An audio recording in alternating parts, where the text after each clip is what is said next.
Today on the Creative Lens, people, we're going to be talking about self-confidence in the arts and when you're undergoing new creative projects.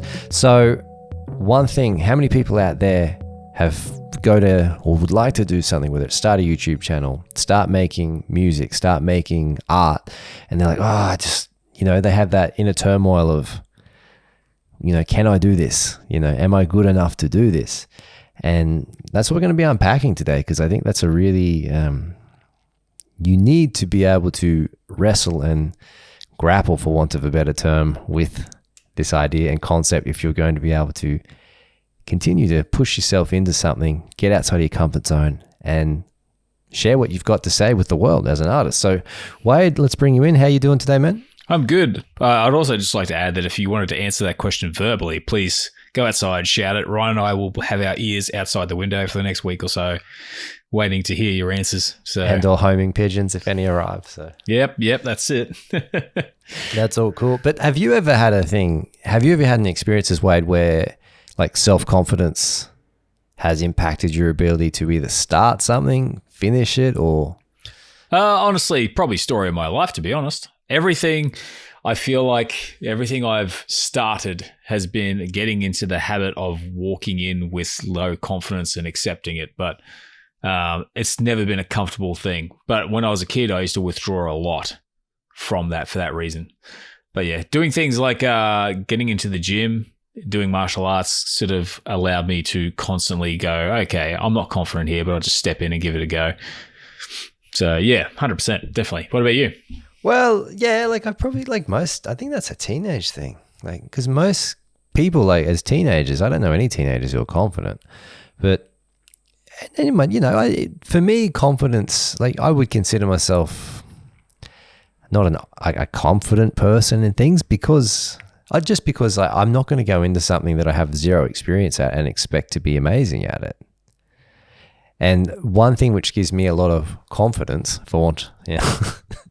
when going into things, man, is realizing the processes to doing things and having the humility is what I'm reaching for, to, if I'm not, for example, if I was wanting to start something with gymnastics, I'm not good at gymnastics, man. I'm not going to start writing books on how to do gymnastics properly. But if I wanted to get good at gymnastics, I realize, you apply yourself, you've got to turn up, you've got to learn techniques and blah, blah. But just to come back to my, for example, when I've done anything musically, I've had to push through, not self-confident. I wouldn't say it's a confidence issue, because I've always relied on, okay, I'm going to do this. I know it's going to be difficult, but I trust myself to work through the process enough to get to the end result. And there's going to be times where you're working on things and it's like, this is going great. This sounds amazing. And then there's times when you're in the studio, for example, it's just like, this just sounds like a train wreck. And it's not getting personally caught up in any of that stuff, just realizing things are as they are. And there's always a process to move forward. There's always a way to move forward, to take a step back and evaluate, and having confidence in that, because I'm a really big believer, man, and you will only achieve what your confidence level will let you. I think that's sort of like a limiting, a ceiling we all put on ourselves in terms of what I can actually get done, because if we tell ourselves we're not good at things, we're not going to make the effort. But I don't mean that because I think there's a real, just to take this really while we're going deep, I think there's a really big sense, and I don't like this, where people are like, I'm the best. They're not good at, I'm amazing. I'm the greatest ever to do this. And any person with a bit of experience or humility in that field can see holes in what people are doing, but they've got the ego is I'm the greatest. I can walk into anything and be amazing at it. I don't like that.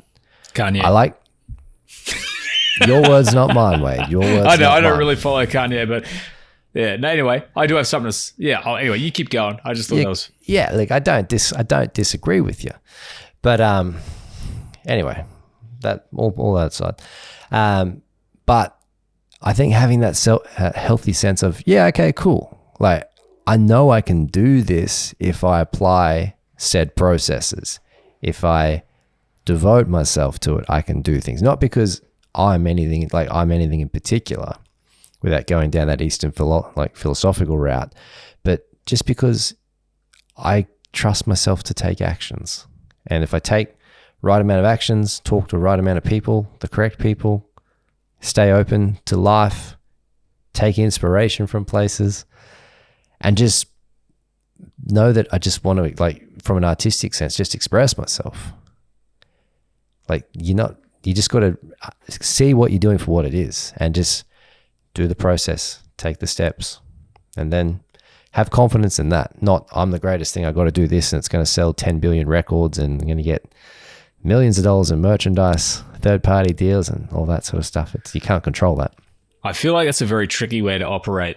Like which way is tricky to operate? I don't know enough about like Kanye. Let's just get the Kanye thing out. I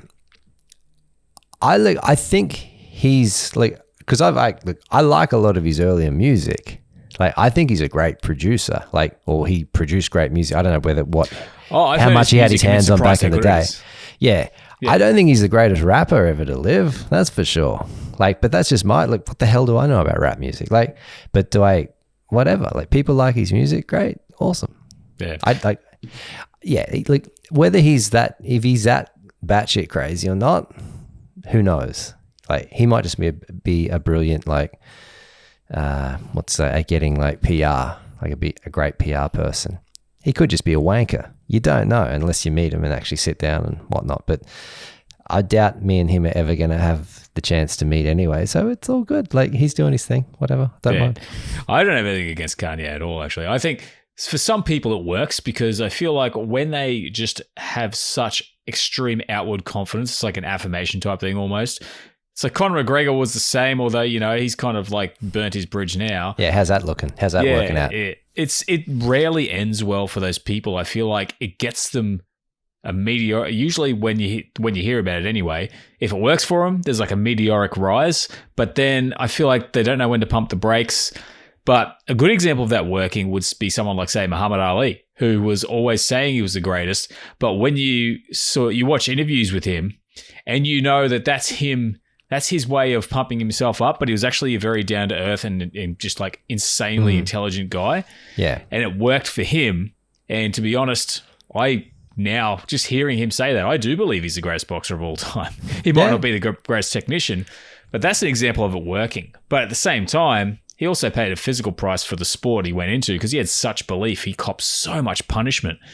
So, but you're talking about a very rare breed of person. The average person who's probably listening to this podcast is probably not really going to work. I think most of us are trying to chip away, work out how to get that confidence to move forward. And like you said, putting in the work, getting familiar with what you do to the point where it becomes second nature, or it seems like, okay, I know that now. That's a step to being confident, I think, with that part of the process. And just to sort of like go further from there, you're always going to look at the next step and have a lack of confidence. And even around the people you're with, as you get better at something, your crowd around you kind of changes. As you get better at one thing, you tend to hang around people who are better at that thing as well. So you've always got that thing to fight. Like, getting the reps in is one thing, but doing the work and understanding what your confidence or lack of confidence is and how to work with it, I think, is also important. Yeah. Because creativity is a funny one, man, where it's not, I think this is where being creative differs to sport. Like, because sport's one of those things where if you put certain amount of inputs in, like, you can expect to get certain amount of outputs, right?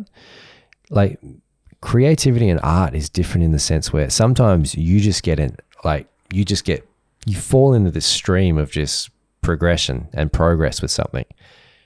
Like, you might fall in, like, for example, I've had experiences where I'm working on projects or you're writing music and you just fall into this river's just racing and you're getting dragged along and stuff's just coming out. And then, like, it's almost like that has a lifespan and it stops. And then you've got to almost go back and do the tradesman work of how to take that inspiration and convert it. And it feels like it's potentially a little bit uninspiring at times because you're trying to look at it from a practical perspective.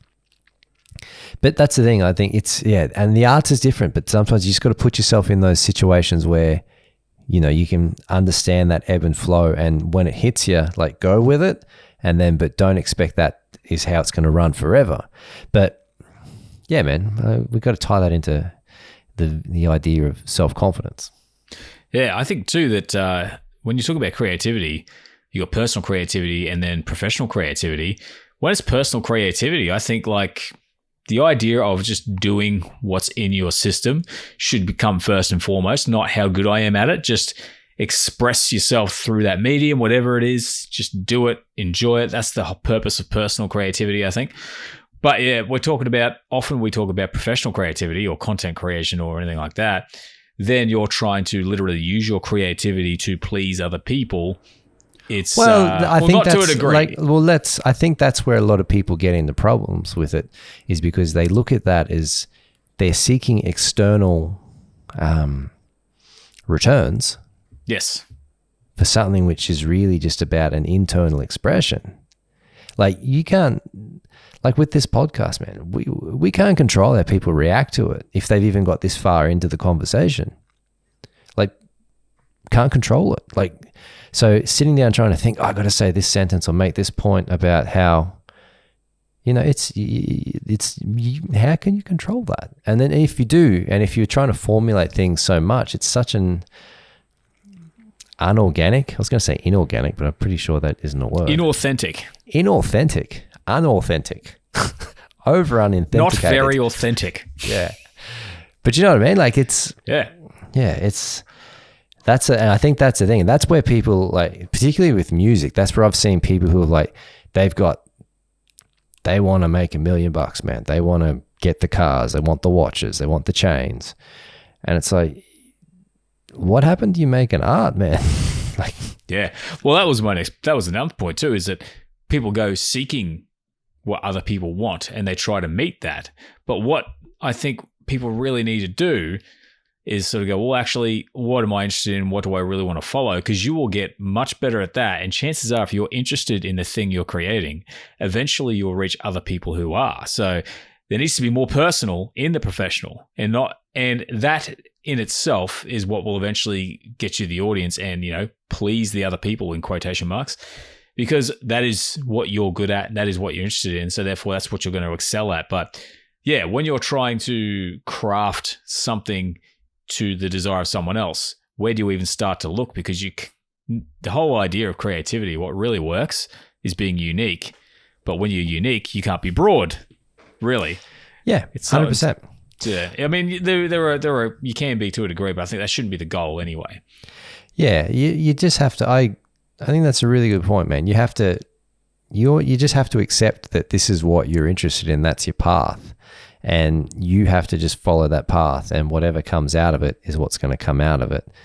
But to tie this back to self-confidence, by following that process you're just talking about, pick what you're interested in, pursue what you're interested in, learn about what you're interested in, get your repetitions in, get better at that. And then once you've got enough real world happenings of scenarios where, okay, I can actually do this.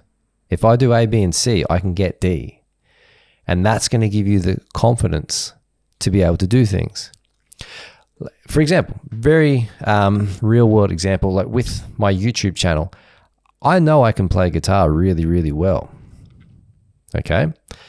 There's days where I'll be setting up and, I've just prepared a video. I'm going to do some content. I got to do a playing example, right? And I'm just literally doing this thing on the spot. Haven't practiced it. Haven't really thought about it. The difference between myself at this point in my life is I know I haven't had the preparation time. You know what I mean? I haven't had the lead-in time to work this up. So it's not going to be like, it's still going to be more than good enough to do the job of what I'm trying to demonstrate.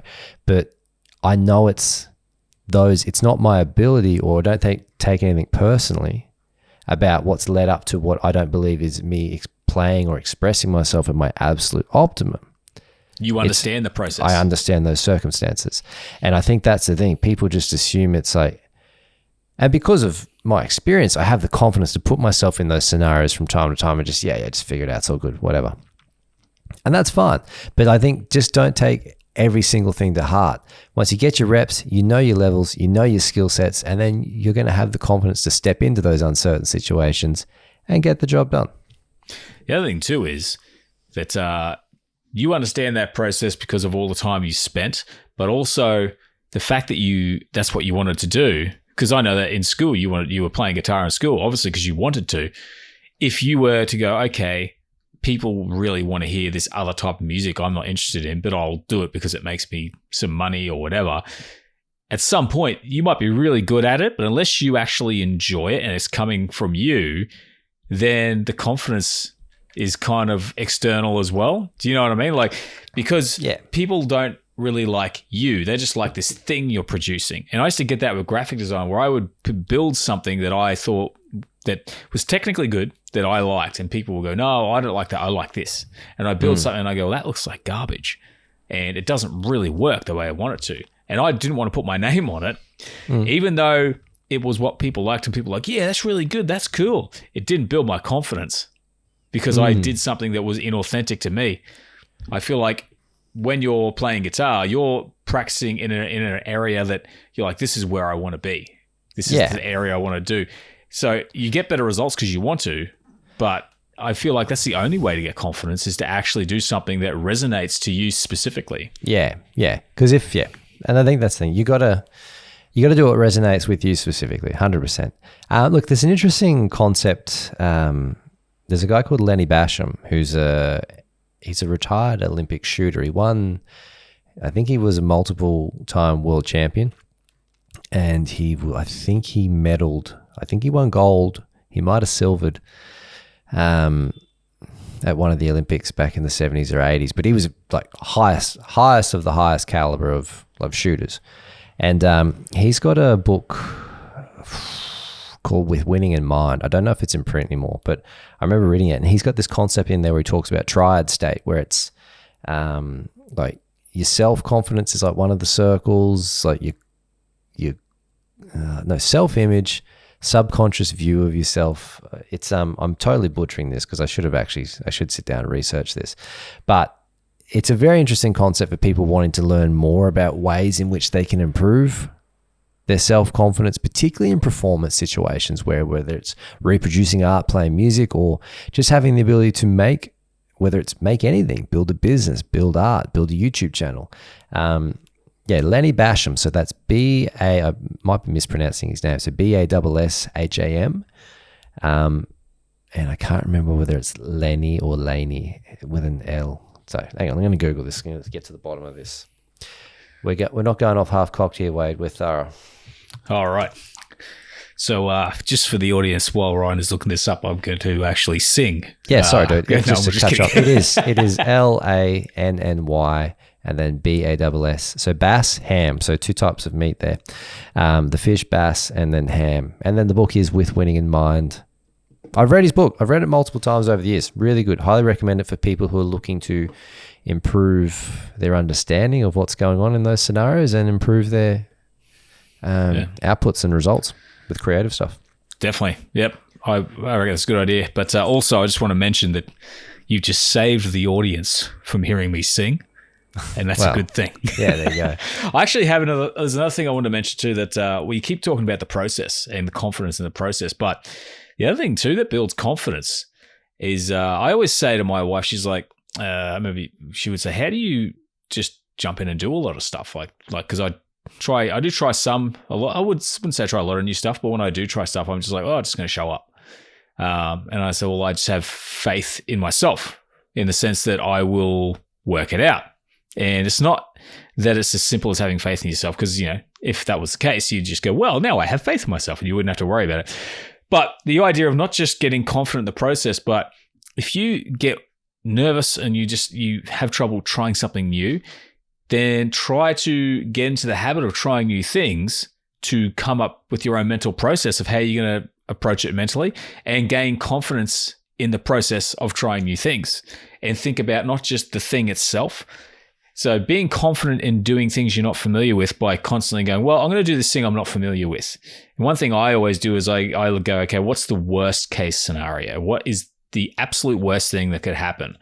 And then I become cool with that. I go, well, if that happens, I could do this, I could do that. And then all of a sudden the worst case scenario is not so scary because I have a plan for it. Yeah, okay, cool. And that can create a lot of confidence in going, cool, I'll get in there. And if it doesn't work out, I don't have to keep going. I can just step out. Yeah. So being able to do that makes it easier for you to move forward, because moving forward doesn't have an emotional response every time you try to do that. That's a good way to think it through, man. That's a really good way.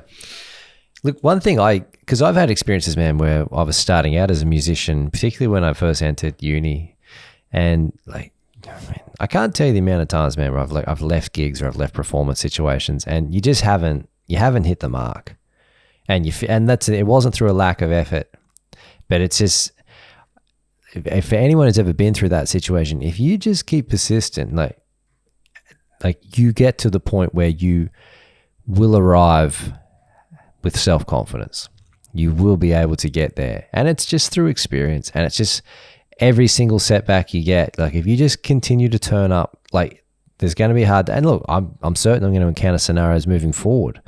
I know I will, where like my playing, I'll feel disappointed in what I've done, but I'll keep getting there. And eventually, like I'm very confident in what I do now, but I know there's going to be setbacks in your playing or projects that you don't feel like you hit the mark on, but it's part of the process. And just don't sweat don't overhype the good stuff.